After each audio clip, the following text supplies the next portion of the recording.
Guys everyone, BA honours का MU का admission test paper है। सेशन 2022-23 का है। मैक्सिमम मार्क्स 100 मार्क्स का रहता है। टाइम ड्यूरेशन जो है आपका ये 2 घंटे दिए जाते हैं। इसमें बेसिक इंस्ट्रक्शंस हमेशा देखने चाहिए। जैसे ये बेसिक इंस्ट्रक्शंस हैं, बुकलेट जो है आपको 32 पेजेस की है और क्वेश्चन जो पूछे जाएंगे आपसे कंटेंट्स 100 क्वेश्चंस। अगर कोई भी मिसप्रिंट वगैरह है तो आप बुकलेट चेंज कर सकते हैं। और 4 ऑप्शन रहते हैं, आपको उसमें जो जो सही होगा उस पर टिक करना होता है और इसके जो आंसर हैं आपको हमारा आंसर शीट पे ही देने होते हैं। चलिए देख लेते हैं हम पेपर किस तरह का आता है ये।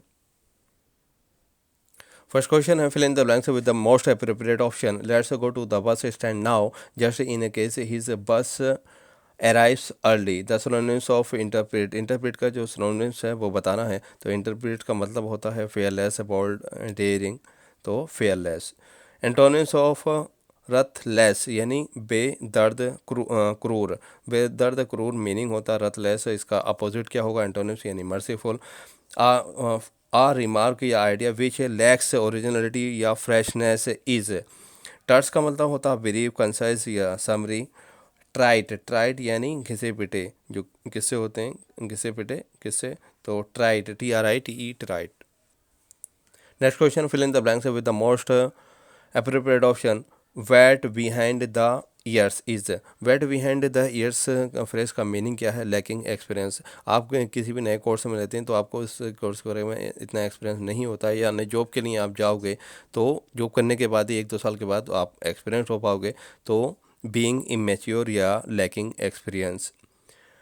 Next question, fill in the blanks with the most appropriate option.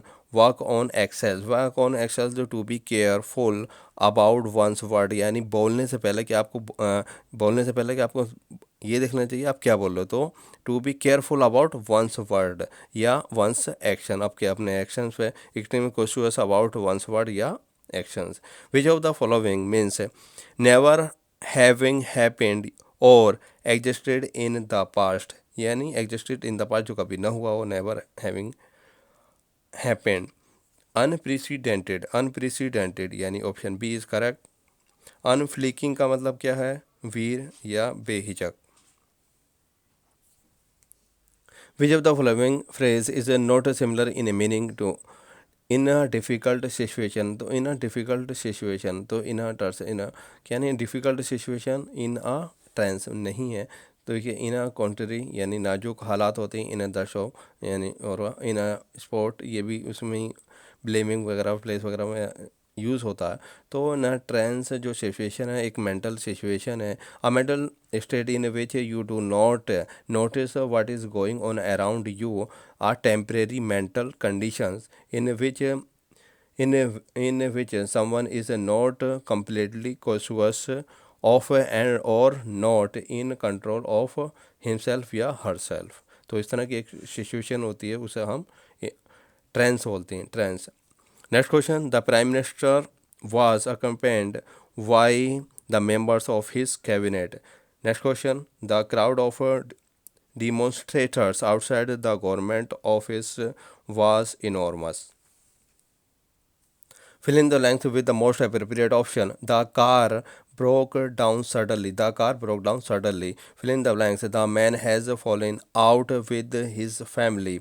She did not pay attention to what the teacher was saying। Fill in the blanks। Even though he is poor he is honour. तो यानी वो गरीब तो है लेकिन क्या है, वो ईमानदार भी है। तो even though he is poor he is honest. Next, the face the music. To face the music, इसका मीनिंग क्या है? टू कन्फ्रंट द कॉन्सिक्वेंसीज यानी टू एक्सेप्ट कंडीशन या punishment for something you have done. Next question, you are Indian, इसका option C is correct. Incessant means continuous without stopping. Continuous without stopping यानी continuous. Choose the incorrect one. तो a pair of jeans, a pair of glasses, a pair of scissors. तो a pair of books नहीं होती है, बाकी तो सारी चीज़ें पेयर में ही होता है। No to means matters. Means का इसका मतलब क्या होगा? No to means matters. तो वेरी ब्लंटली या directly without regard to whether one's word में कोज अपसेट, यानी बगैर सोचे समझे बोलना। उससे आपको ये भी एहसास ना हो कि सामने वालों को कि उससे आपको वो अपसेट होगा, दुखी होगा, नहीं होगा, बस बोल जो आ रहा है वो बोल दिया। तो not to mince matter, not to mince matters का मतलब क्या है? To speak out frankly, to speak out frankly. Frankly यहाँ खैर ऑप्शन गलत दिया है। नॉट टू मीन्स मैटर्स का मतलब होता है very bluntly and directly, bluntly और डायरेक्टली जो बोले, without regard to whether one's word may cause upset.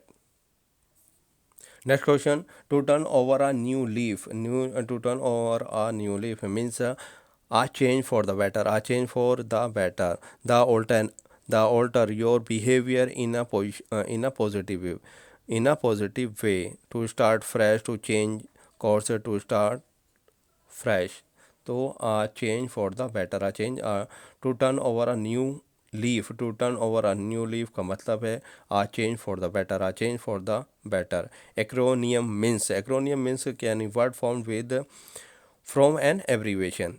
जैसे एड्स है तो एड्स का जो वर्ड जो आया है तो ये कहाँ से है? एक्वायर्ड इम्यून डिफिशेंसी सिंड्रोम, तो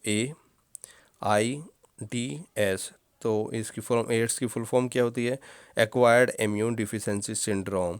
तो यही एक्रोनियम है। एक्रोनियम यानी जो वर्ड्स फॉर्म किस तरह से होते हैं? फ्रॉम एन एब्रीवेशन, जो एब्रीवेशन से वर्ड जो है फॉर्म होते हैं, बनाए जाते हैं। जैसे एड्स है, acquired immune deficiency syndrome। Okay, next question, if you want to more approachable, you should be gregarious person, meaning of gregarious का मतलब क्या है?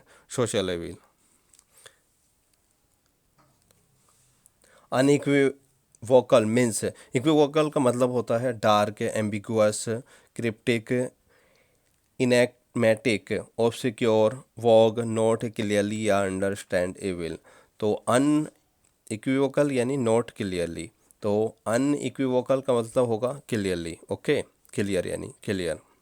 एम्बिगुअस डाउटफुल और अनसर्टेन में आता एम्बिगुअस, बहुत अच्छा वर्ड है ambiguous.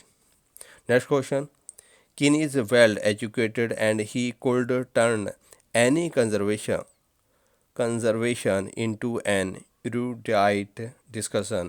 The underlined word means, erudite का मीनिंग क्या होगा? Showing great knowledge. erudite यानी जो शो करे बहुत ज़्यादा नॉलेज है, showing great knowledge. fill in the blanks, he was always quite reserved and taciturn जो चुप रहता है, म्यूट रहता है या साउंडलेस रहता है, जिसे चुप्पा कहते हैं। Okay,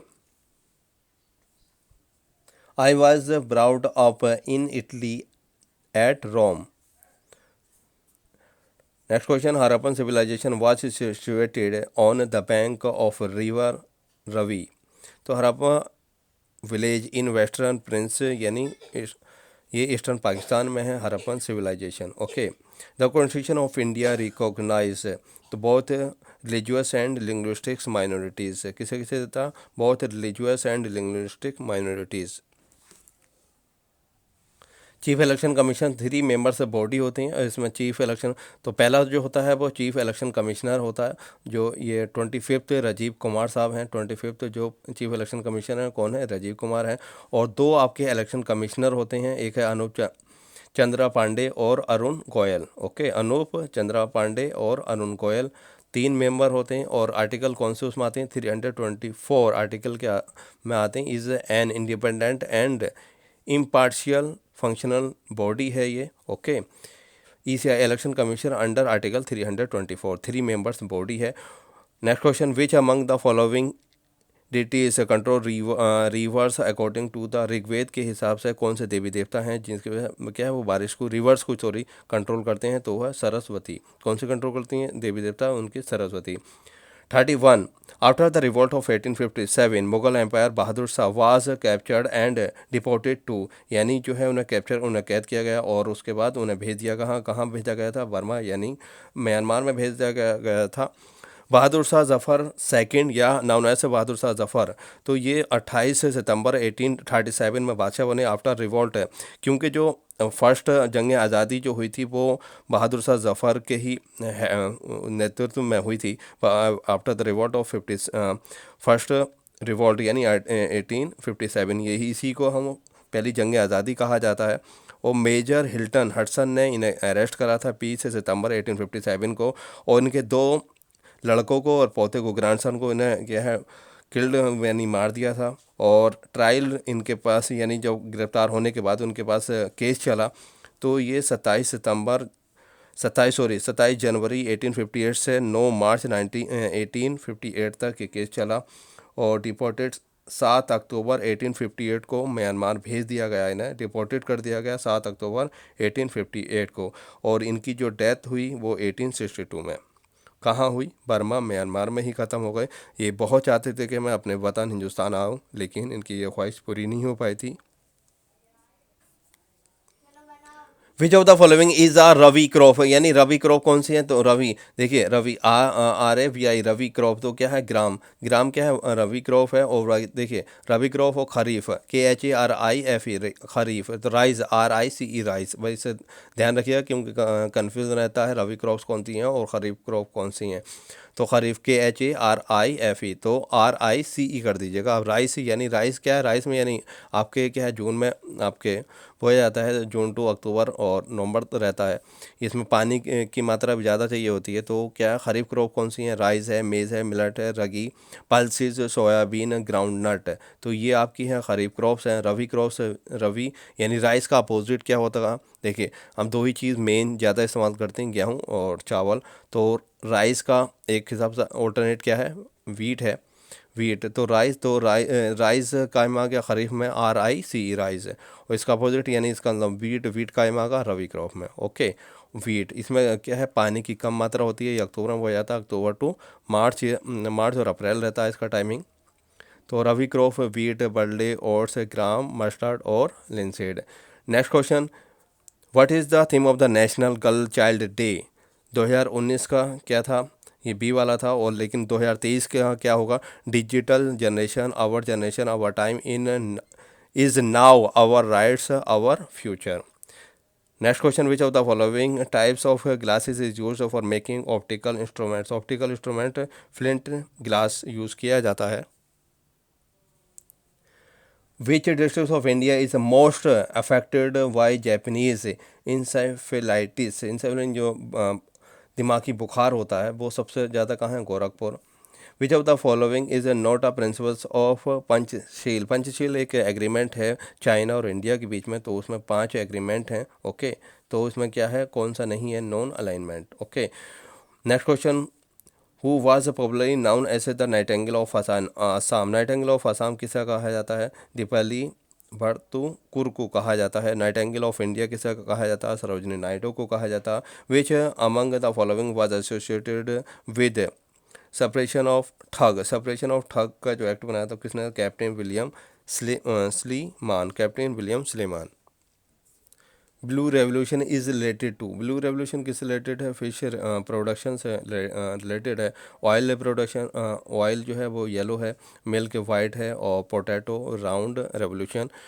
खलिंगा prize for science is awarded by UNESCO देता है, United nation educational scientific and cultural organisation. ये 16 नवंबर 1947 को इस्टेब्लिश हुआ था। Next question, which of the following is not an official language of United Nation. United Nation की official languages नहीं है। तो इसमें से देखिए कौन सी लैंग्वेजेस होती हैं, पहले हम वो देख लेते हैं। तो लैंग्वेजेस 6 होती हैं, Arabic, Chinese, English, France, Russian, Spanish are the 6 official languages. कितनी ऑफिशियल लैंग्वेजेस हैं, 6 ऑफिशियल लैंग्वेजेस हैं। और 5 इसके परमानेंट मेंबर्स हैं। 5 परमानेंट मेंबर्स कौन से हैं, China, France, Russia, federation, the United kingdom and the United states. ये और हम जो है मैप में यूनाइटेड नेशन के इसे किस शेप में दिखाते हैं, ब्लू में दिखाते हैं। और 10 इसके जो है नॉन परमानेंट मेंबर्स होते हैं। और फिलहाल कौन से हैं, अल्बानिया है, ब्राज़ील है, इक्वाडोर, गोबान, घावा, जापान, माल्टा, मोज़म्बिक, स्विट्ज़रलैंड और यूएई। इसे हम मैप में ग्रीन कलर से शो करते हैं। ओके, तो कितनी लैंग्वेजेस हैं? सिक्स परमानेंट लैंग्वेजेस हैं। Arabic, Chinese, English, France, Russian, Spanish.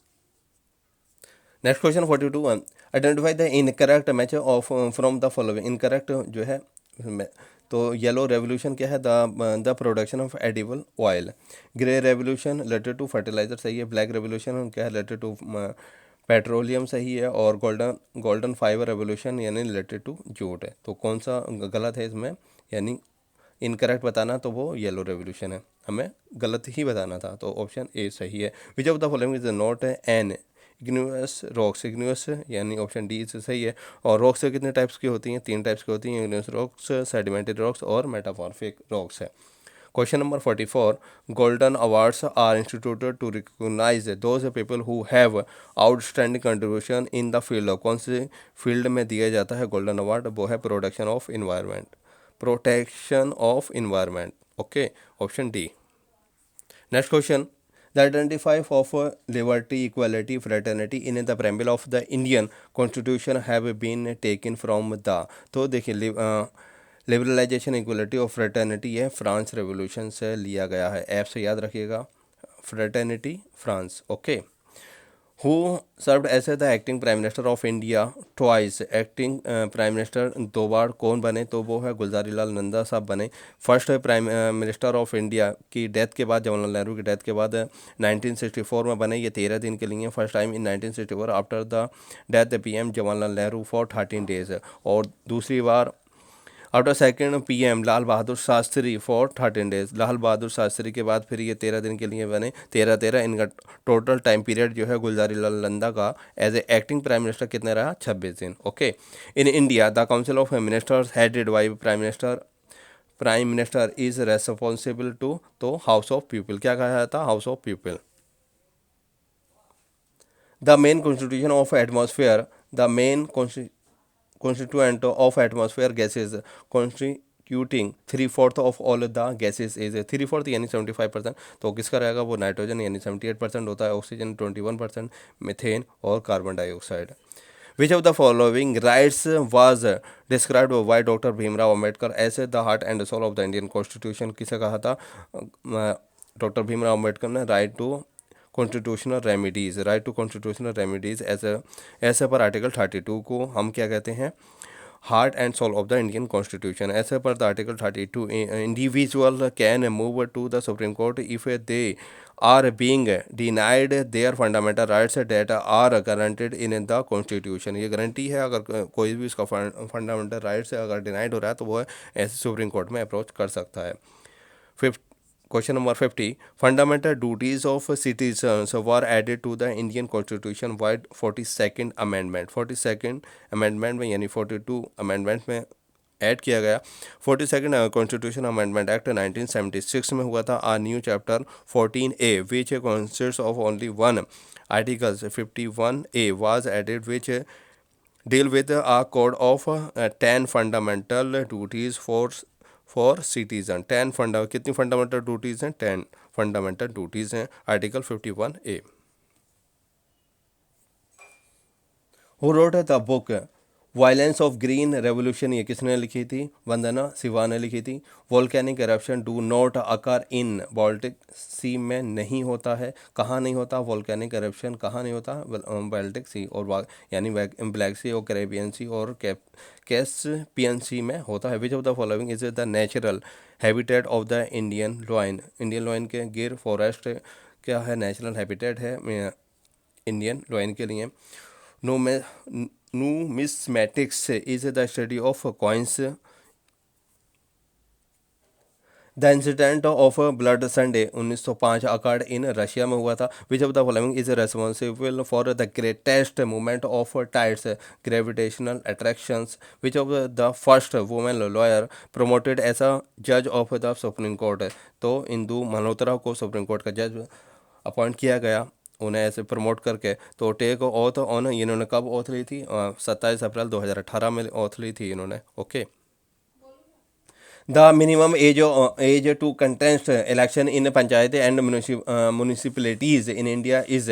तो कितनी है कंटेस्ट, यानी वो इलेक्शन किस में लड़ सकता है 21 ईयर्स, और वोट कब डाल सकता है वो 18 ईयर्स है। ओके, तो ये 73rd अमेंडमेंट 1992 में पंचायती राज सिस्टम को ऐड किया गया था। Which of the following layers is not a part of atmosphere, atmosphere में कौन सी लेयर नहीं होती है, तो सी वाली नहीं होती है। और कौन कौन सी होती हैं वो देख लेते हैं। क्या है, troposphere, stratosphere, mesosphere, thermosphere, exosphere. Nagarhole national Nagarhole national park is in, कहाँ है ये, कर्नाटका है। Is famous for tiger reserve के लिए फेमस है, कर्नाटका में है। Kalinga prize is associated with the field of science, Kalinga prize किस फील्ड में दिया जाता है, साइंस में दिया जाता है। वो वैसे the founder of Ramakrishna mission, Ramakrishna mission जो है किसने फाउंड किया था, Swami Vivekananda, Swami Vivekananda. Okay, the result developed Nirbhaya is a long range subsonic cruise missile है, who is the author of the book Prison Diary। तो जयप्रकाश नारायण ने लिखी है। The world longest 3D printed concrete bridge has open in which country, China. Civil society is constituted of voluntary and non-governmental organization. Which of the following is not a pillar of Basel third, Basel third का pillar नहीं है, तो कौन सो consolidation of assets, consolidation of asset नहीं है, तो लेकिन कौन कौन से पिलर्स होते हैं बेसल थर्ड, तो market discipline, supervising review process, minimum capital requirement, minimum capital requirement. ये बेसल थर्ड के जो पिलर हैं वो कौन कौन से हैं, मार्केट डिसिप्लिन है, और supervising review process, minimum capital requirements. Okay, complete the series, तो कंप्लीट द सीरीज यानी 2, 15, 4, 12, 6, 7, इसके बाद क्या आएगा, तो इसमें देखिए ये है प्रोसेस 2+, इसमें 2+ करना है, +2 तो यानी 4 आ गया, 4+2 यानी 6, और 6+2 यानी क्या होगा 8 आ जाएगा। यहाँ -3 होना है, यानी माइनस इवन नंबर। ओके, -3, -5, -7 और -9, इस तरह से हमें माइनस करते चले जाना है। तो 15 - 3 12 हो गया, 12 - 5 7, 7 - 7 0। ओके, तो ये आगा option B. In a certain languages evaluate is coded as बोले बैट, how is normal coded in a that code. तो देखिए इसमें क्या है, फर्स्ट वर्ड को सेकंड वजह यानी इंटरचेंज किया है, तो ये ओ से होगा ONMRLA, तो option D is correct. How old is the teacher, the average age of 10 students and their teachers is 25 years. The option यानी 2, the teacher's age is 10 years more than the oldest student age. तो इसमें क्या है, in the if statement of first and two together are not sufficient, यानी एक दूसरे sufficient ये data नहीं है, तो इसलिए हम किसी कंक्लूजन यानी कोई भी हम नहीं पहुंच पाएंगे। Question number 71, the aggregate score of 3 cricketers ABC was 149। What was the score of each cricketer? B, C together made 76 runs and B वाला है B and C together made 103 runs.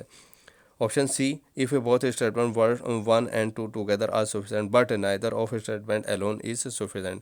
अकेला ही कोई sufficient नहीं है, दोनों है तो हम क्या कैलकुलेट कर लेंगे। When we want to calculate the spread of a group of scores, it is referred to as standard deviation. Standard deviation range, median और मीन। मीन तो यानी सम ऑफ है, मीडियन सही है, कितनी फ्रिक्वेंसी हो रही है, रेंज, उसकी रेंज क्या है। Choose the correct option 4, 5, 12, 39। तो इसका देखिए पैटर्न ये है, 4 × 1 + 1, तो 5 हो गया, 4 × 1 = 4 + 1 यानी 5, 5 × 5 = 10 और 10 और 2 12।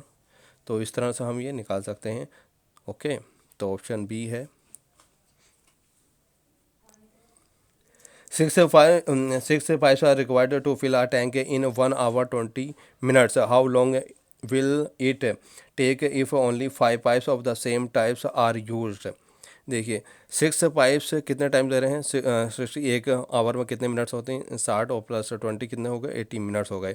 लेट्स 5 पाइप्स कितना टाइम लेंगे, वो एक्स टाइम लेंगे। Okay, since it is a inverse, यानी इन्वर्स प्रोपोर्शन है, यानी एक चीज़ बढ़ेगी तो दूसरी घटेगी, तो इसलिए क्या है हमारा रिलेशन क्या है इसमें, इन्वर्स प्रोपोर्शन है।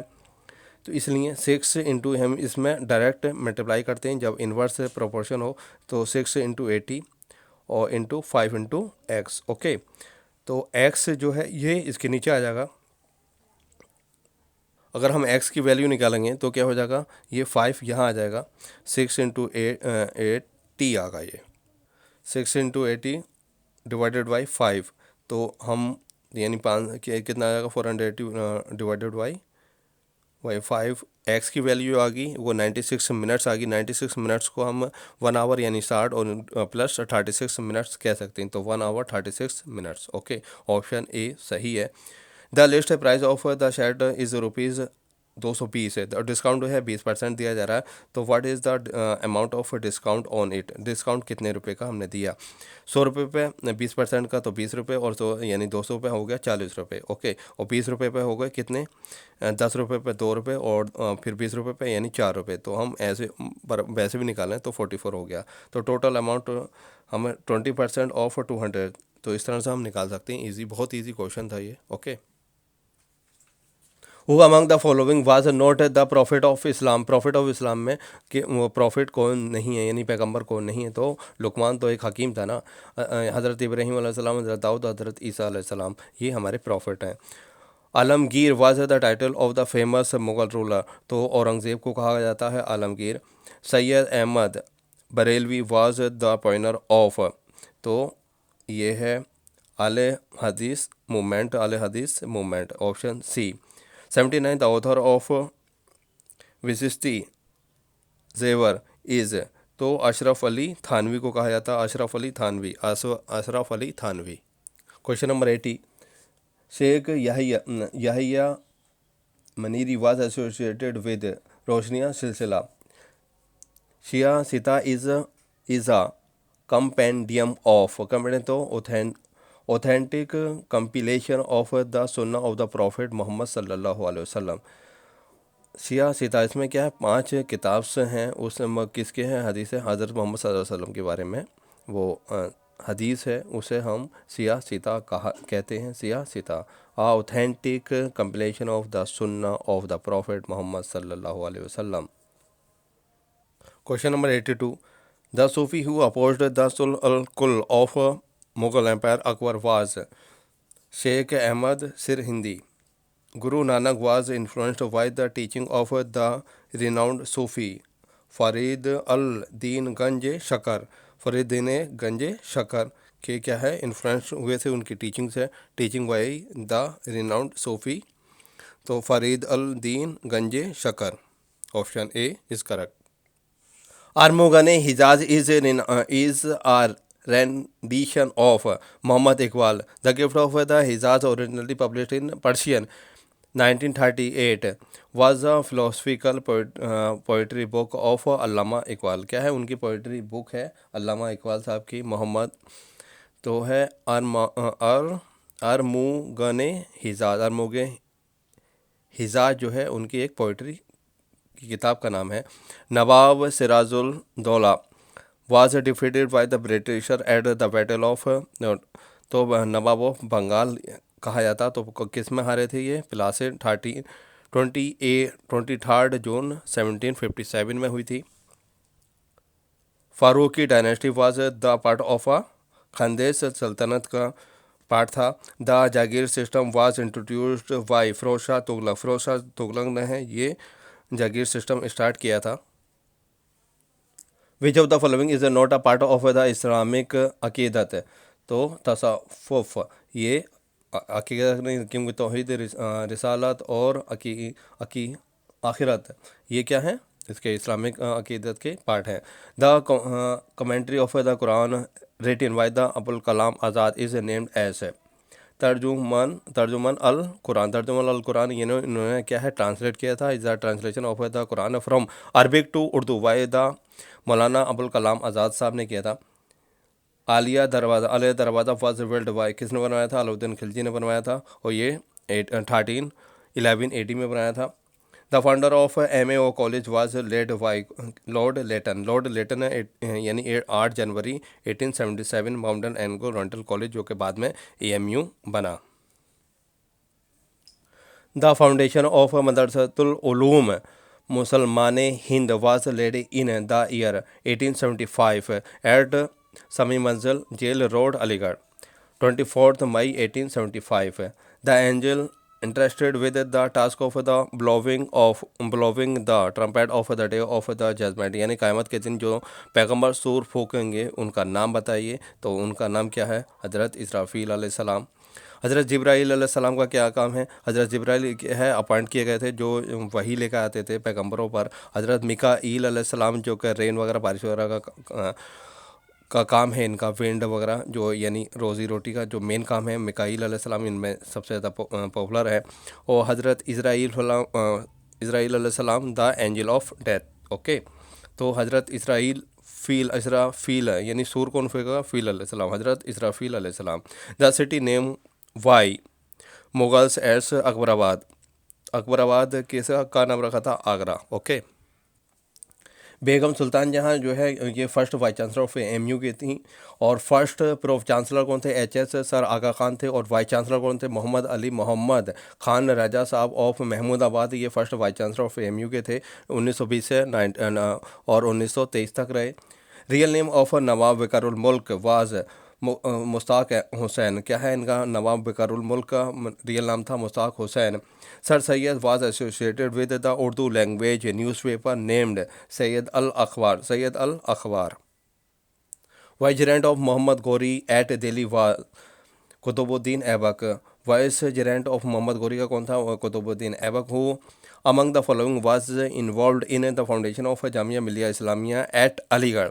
तो Mohammad Ali Jauhar. Mohammad Ali. Sir Syed Ahmad Khan wrote Khutbat Ahmadiya in criticism of the work of William मयूर की जो किताब थी उसके जवाब में इन्होंने किताब लिखी थी, क्रिटिसाइज़ किया था विलियम मयूर की किताब। जिन्होंने विलियम मयूर ने किताब जो कि हज़रत मोहम्मद मुस्तफ़ा सल्लल्लाहु अलैहि वसल्लम के टेक्स्ट में लिखी थी।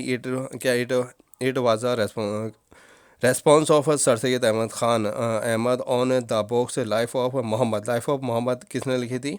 विलियम मयूर ने लिखी थी। By Scottish orientalist sir William Muir यानी विलियम मयूर सर तो काटा चलेगा सर यानी विलियम मयूर सही है। विलियम मयूर की के जवाब में लिखी थी उन्होंने कुतबात अहमदिया। लास्ट ईयर के पेपर जो है आपको मैं डिस्क्रिप्शन में दे दूंगा, प्लीज़ इस चैनल को सब्सक्राइब कर दिएगा। Thank you for watching this video once again.